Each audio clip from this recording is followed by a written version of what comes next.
Saludos familia, yo soy Kingstar y aquí estamos de vuelta en Epicentro Urbano. Hoy pues en el último episodio ya del año, así que por favor atentos, no se vayan, no se muevan porque vienen muchas cosas buenas, una gran entrevista y por supuesto otra entrega más de Zona de Rimas que no se quieren perder. Ya volvemos. Epicentro Urbano. Soy latinoamericano, soy latino, traigo nueva la canción de alegre vino. FBRK Studio presenta Epicentro Urbano. Bienvenidos a la buena vida. Música, arte, actualidad, entrevistas, cultura. Epicentro Urbano. Aquí empieza el movimiento. ¡Azúcar! ¡Viva Latinoamérica unida! Y bueno, hoy en nuestro último episodio tenemos de invitado a Jocelyn Couto, quien nos va a conversar un poco sobre el arte, la cultura y su experiencia como director y curador de un gran centro cultural en Nantes, Francia. Tuvimos el contacto con él gracias a la Alianza Francesa, que siempre nos mantiene y nos toma en cuenta sus proyectos. Y por supuesto, luego de eso tenemos una nueva entrega de Zona de Rimas, hoy con nada más y nada menos que Poeta Escribas. Así que atentos, ya vamos a la entrevista y no se muevan, aquí en Epicentro Urbano. Entrevistas y artistas invitados. Bueno gente, bienvenidos de nuevo a Epicentro Urbano, ya estamos en una nueva temporada. Hoy pues estamos con un invitado que nos viene visitando desde Francia, gracias a la Alianza Francesa que nos ha colaborado siempre con este espacio. Así que ya casi vamos a entrar en materia. La entrevista va a ser en francés, pero les vamos a poner los subtítulos para que puedan entender y bueno, ahí después les agregaremos más información en la descripción, ahora que somos un canal independiente y nos pueden visitar en YouTube como Epicentro Urbano. Y bueno, ya estamos listos entonces aquí con un artista que ya les vamos a contar un poco, pero en francés. Alors, bienvenue Jocelyn au Costa Rica et à notre espace. Raconte-nous un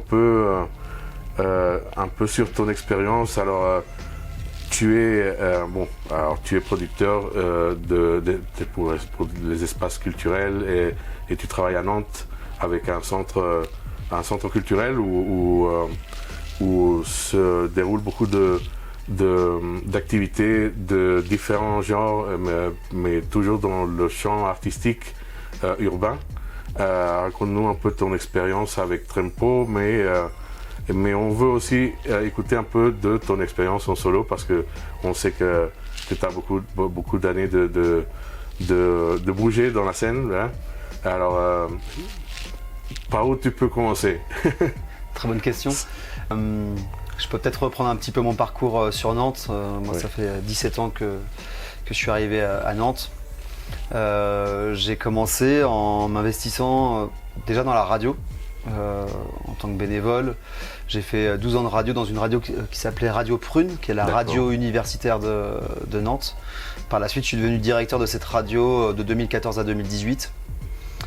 Mais juste avant ça, en parallèle, alors que j'étais encore bénévole à la radio, j'ai travaillé sur un festival de hip-hop qui s'appelait le Festival Hip Hop Session, qui va fêter ses 20 ans l'année prochaine. Et j'étais chargé de production sur le festival et j'ai eu quelques autres missions. Donc, moi, la musique, ça fait très longtemps que c'est une passion. J'ai commencé par le rap français, la musique urbaine. Donc forcément, c'est des choses qui m'ont toujours porté et travailler dans ce genre de structure, ça m'a permis de rencontrer plein de gens et d'apprendre beaucoup de choses. Et commençons un peu aussi avec Nantes, parce que Nantes, c'est une ville qui est devenue un hub culturel, en quelque sorte, qui se trouve à l'ouest au nord-ouest de la France, pas si loin de Paris. Disons que 2 heures. Ouais. Oui, c'est très proche à la ville. Mais c'est une ville très intéressante parce qu'il y a beaucoup d'activités culturelles, beaucoup d'art et beaucoup de musique. Et c'est là que vous trouvez un espace pour développer des projets. Ouais, comme tu le dis,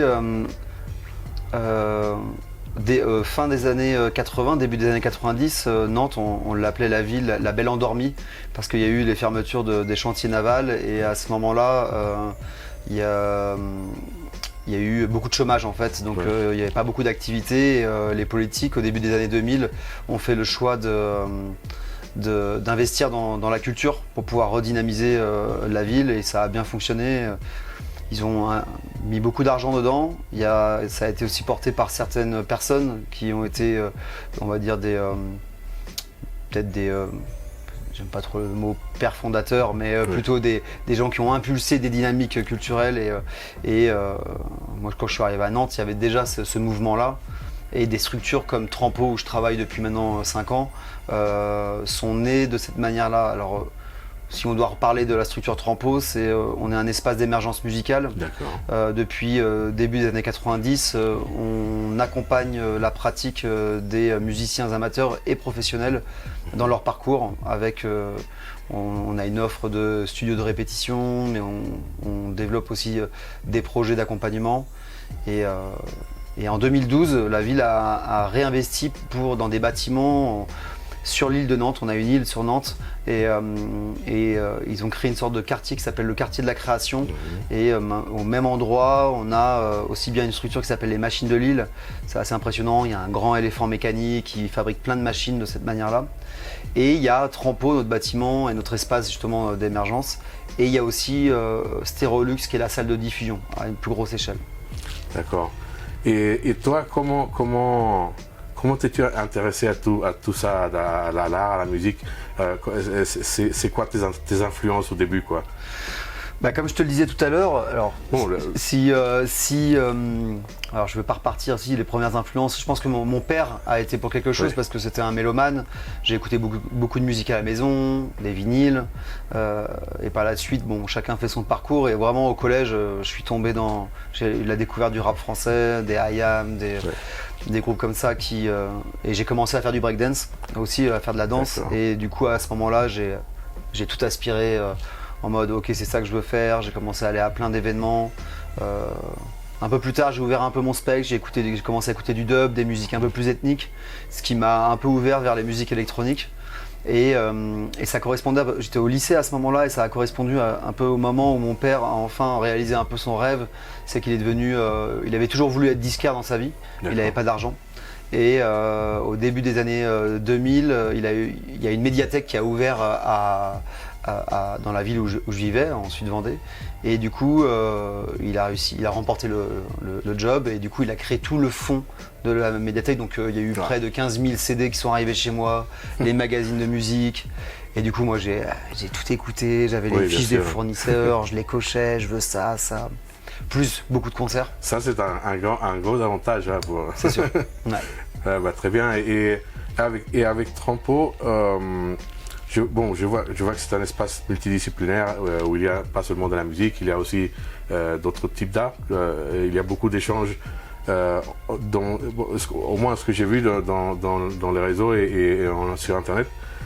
C'est un endroit d'échange culturel de différentes générations, parce que je vois qu'il y a beaucoup d'activités avec des jeunes, mais il y a aussi d'autres personnes qui ne sont pas si jeunes, qui font partie du procès. On dit souvent qu'on a une structure, alors on est quand même très spécialisé musique, même si on essaie d'apporter de la transversalité dans toutes nos activités, et on travaille sur le quartier, donc on a d'autres actions qui peuvent des fois un peu sortir de cette ligne-là. Mais par contre, comme tu le dis, on s'adresse vraiment de 5 à 77 ans, on le prend comme ça, puisque l'école de musique, elle est ouverte dès le plus jeune âge pour les petits, mais ça s'adresse aussi à des gens qui peuvent être à la retraite. Et ça, sur les pratiques amateurs, c'est vraiment un spectre large. Après, sur tout ce qui est accompagnement, on accompagne tous les musiciens, mais plutôt majeurs, qui vont vouloir développer un projet musical. Et on est aussi centre de formation. Donc on développe plein de formations en direction des musiciens et des acteurs de la musique. Et c'est aussi une façon de dynamiser. Et on peut dire qu'on est une structure à 360, dans le sens où on a aussi bien la capacité d'être salle de diffusion, d'être ouvert sur le public extérieur, d'avoir des actions culturelles pour les publics du territoire, les écoles, des personnes défavorisées. Et à côté de ça, on a une cible un peu plus, on va dire, précise et en s'adressant aux musiciens. Et on a 16 studios de répétition, des studios d'enregistrement, donc ouais, c'est une structure assez complète. Oui, bien sûr, bien sûr. Oui, et maintenant, ce sont des espaces qui sont très nécessaires. La plupart des gens, surtout dans des villes où on habite dans un bâtiment, parfois c'est difficile d'avoir un espace pour pratiquer, pour développer ses intérêts musicaux. Hein. Et ça arrive beaucoup aussi ici, même si on habite la plupart ici dans des maisons, mais tu peux pas faire trop de bruit aussi avec les voisins. Et des espaces comme ça te permet de te concentrer plus sur ton art, sur ton développement, sur tes études, et de pouvoir partager avec d'autres personnes qui fréquentent les espaces. Ouais, c'est une chance, hein, le fait d'avoir aussi un lieu convivial comme un bar. Exact. Là, c'est sûr que nous, on le voit, il y a des dynamiques où il y a des croisements et on a cette chance-là que la ville, parce que c'est notre principal financeur, a mis beaucoup d'argent pour ça. Et on voit bien qu'il y a de la demande parce que même avec un espace aussi grand, on est saturé d'activités ou de demandes. Donc il y a encore des gens qui ont besoin de trouver des studios à l'extérieur. Donc nous, on essaye aussi d'être facilitateur, de montrer ce qui se passe sur le territoire des Pays de la Loire et de se dire que même si tu peux pas être répété chez nous, tu as tel studio plutôt privé. Ouais. Donc il y a encore de l'organisation do it yourself à des moments en France aussi et à Nantes. Oui, bien sûr, bien sûr. C'est très intéressant. On voudrait avoir un espace comme ça ici au Costa Rica. Je crois qu'il y a de bonnes intentions et des initiatives pour faire des trucs très semblables ou pareils. Mais je crois qu'il n'y a pas l'expérience encore pour qu'on puisse avoir un espace qui soit au moins dans le long terme. Qui fonctionne de cette manière. Il y a des initiatives ou des espaces privés comme des salles de répétition comme ça, mais pas quelque chose qui vient du gouvernement, qui vraiment concentre ce genre de dynamisme et d'activité dans un seul espace pour que tous les jeunes et tout le monde puissent partager. Et puis le nerf de la guerre, c'est l'argent. Donc quand tu parles du manque d'expertise, en fait, c'est pas forcément des fois les acteurs locaux, mais c'est aussi les politiques. Comment les politiques bien sûr. S'emparent de cette expérience, d'essayer de s'enrichir pour pouvoir aller dans notre pays, voir ce qui s'y passe, pour peut-être se dire on a envie de défendre la culture d'un pays, de notre pays, et comment on investit de cette manière. Oui, et bon, maintenant, notre réalité, c'est que pendant les derniers gouvernements et le gouvernement actuel, les budgets sont devenus beaucoup plus petits pour couvrir une grande demande d'espace et de projets qui soient développés dans le sens pour que ça bénéficie la plupart des jeunes. Ouais, je pense que peut-être que la clé importante, c'est comment les différents acteurs arrivent à discuter et se mutualiser, et de se dire bon, arrêtons de faire chacun des choses, mais comment on arrive à faire des choses ensemble par moment. Oui. C'est pas toujours facile. Mais... Et maintenant, je crois que c'est très important à cause d'une crise de sécurité qu'on vit dans le pays. Bon, toi peut-être t'es pas très informé sur ce sens, mais je crois que pour nous, au moins, c'est une nécessité de pouvoir faciliter ces espaces et pour que les jeunes puissent se concentrer dans leur développement personnel.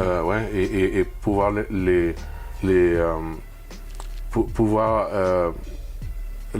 retenir ou les protéger de ces influences négatives qui peuvent leur changer la vie. Hein.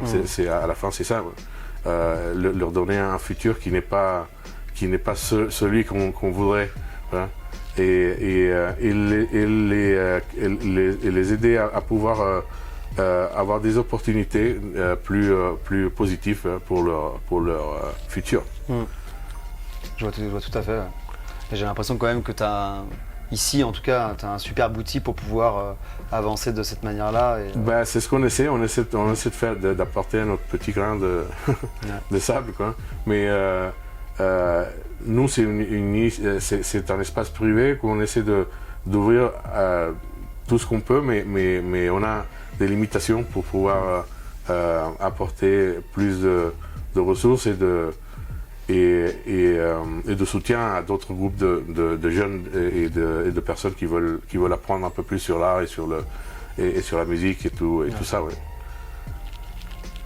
Super, nous on sait en tout cas je pense que, je le répéterai sûrement demain, mais on est privilégié d'une certaine manière. On doit faire attention à garder nos acquis en France, mais on est privilégié parce que les pouvoirs publics ont un moment investi dans la culture, même si il faut qu'on soit attentif parce que post-Covid, il y a eu des baisses de subventions et après ça dépend vraiment de la couleur de la politique de la ville ou de l'État.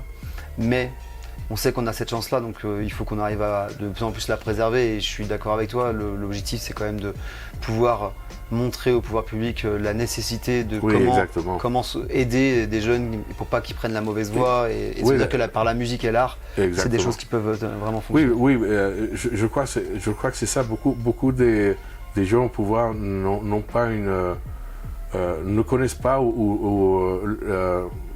l'envergure et l'importance de ce genre de formation alternative pour le dire d'une certaine façon, et il faut leur montrer, et on a besoin d'avoir des preuves pour qu'ils comprennent et qu'ils voient les résultats que ça peut donner.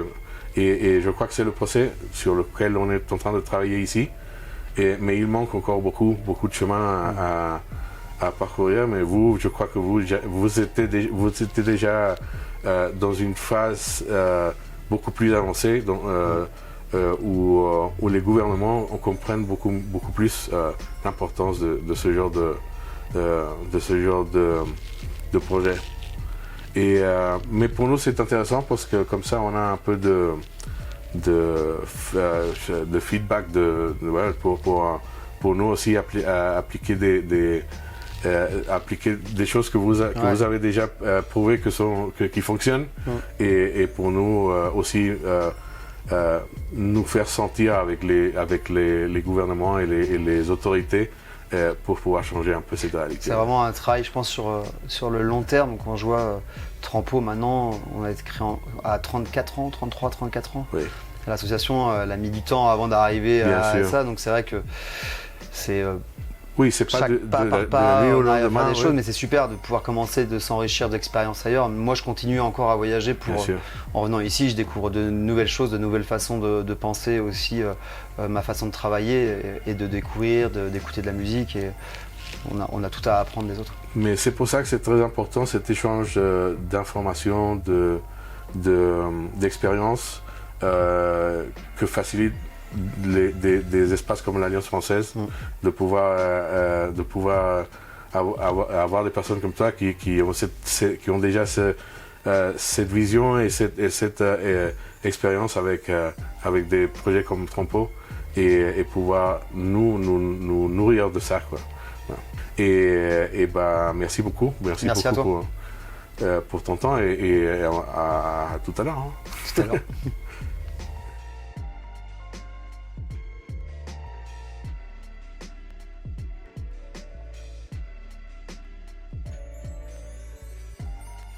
Esto es Epicentro Urbano. Aquí empieza el movimiento. Y bueno, ahora sí llegamos al final del episodio de esta noche y el último del año. Muchas gracias como siempre por acompañarnos, por apoyarnos ahora que estamos pues de forma independiente en la web. Recuerden suscribirse a nuestras redes y por supuesto suscribirse al canal para estar siempre pues conectados y recibir las notificaciones de nuestros próximos episodios. Esperamos que hayan disfrutado esta entrevista con Joslan desde Francia, y por supuesto gracias a la Alianza siempre por apoyarnos, y bueno, y gracias a ustedes también por acompañarnos durante todo este año, y esperamos el año entrante traerles más contenidos, más entrevistas, más música. Ahora sí seguimos con el señor Poeta para cerrar aquí en Epicentro Urbano. Felices fiestas a todos. Hasta luego.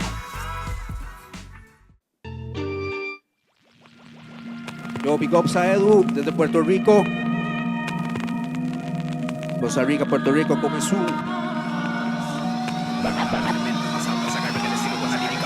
F L O W.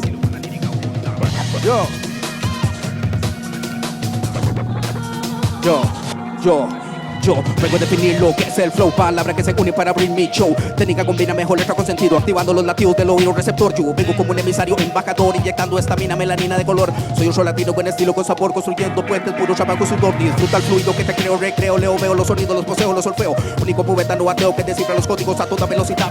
En mi juego de video yo tu vida la poseo, tu barra de sangre disminuye cuando yo rapeo. Sí, llego del letreo y no rival alguno que pueda ganarme campeonato, ni mucho menos trofeos. Soy un MVP, ese gran MC, amenazando a los raperos con un bisturí. Valores mis estrofas, no confíen de mí. Antes que llegasen nosotros pudimos base, dimos clases y las clases para montarse un beat. Es hora que mi música sí sea un hit por el buen contenido que se encuentra en sí. Yo vengo del tiempo del cassette CD, de la tarde del Walkman, el DVD. Cuando solo pocos escuchamos rap así, les falta mucho kilometraje para que vengan ahora muy seguros a hacer proclamarse MCs. Aprende la historia, la raíz, tu país, condenado a repetirla si no entiendes. Sí, toma este consejo tan valioso, luego hablamos, practica, que yo te espero aquí. Fluye de la manera más correcta, mejorando cada línea y la virtud de un jefe. Nunca se consuele con los primeros niveles, haz que vuele y se revele lo que anhele. Domina la palabra, solo la su verdadero lírico cuando toma el micrófono. West Coast o el signo de Wu, es el momento, la verdad como el maestro gurú. Fluye de la manera más correcta, mejorando cada línea y la virtud de un jefe. Nunca se consuele con los primeros niveles, haz que vuele y se revele lo que anhele. Domina la palabra, solo una su verdadero lírico cuando toma el micrófono. West Coast o el signo de Wu, es el momento, la verdad como el maestro gurú. I take this shit's bigger than just a rhyme to me. It's a way of life. It's a culture. Oh. Like, if you don't know how to make this shit, you can't make it. If you don't know how to create it, you don't know how to do it. What the fuck happened? Flow.